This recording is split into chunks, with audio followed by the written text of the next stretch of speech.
The road to 1,000 breaking runs, rack 67. We got 10 ball on a 9-foot table with 4 1/8 inch pockets. Getting the break out of the way here, hoping to pocket a ball or two in the sides and send the wing balls 4 rails. I did float the cue ball back toward me, unfortunately, but this did work out in a sense. I'd much rather left it middle table to be able to have a shot on the 1 ball on the bottom right, but unfortunately, you see me call the 9 ball here. Unfortunately, I left myself a bank combination. The goal is to float this bank and just barely hit the 9 ball and pocket it and leave the 1 ball in front of the side. I did just that, thankfully. I hit it very, very square. Was very fortunate for that. If you would, just take a moment to hit that like button. I'd greatly appreciate it. This is where the real problem begins. When pocketing the 1 ball, the cue ball will naturally run into the 4, which is the next ball I have to pocket.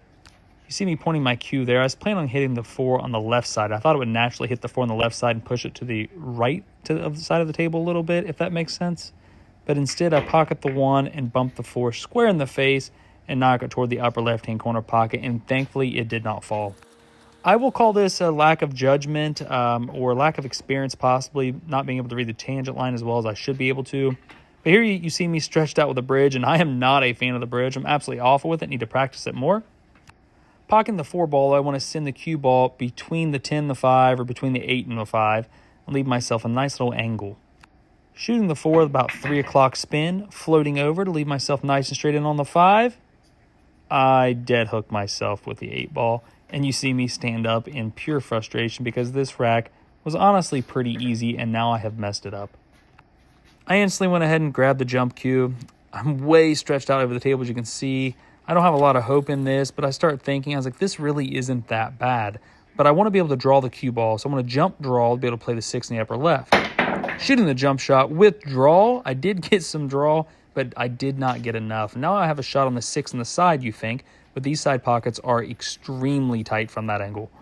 These side pockets are very, very tight, and with that, I'm a decent bank player. I opt to bank the 6 ball cross side and be able to control the cue ball nice and easy to play good shape on the 8 ball here.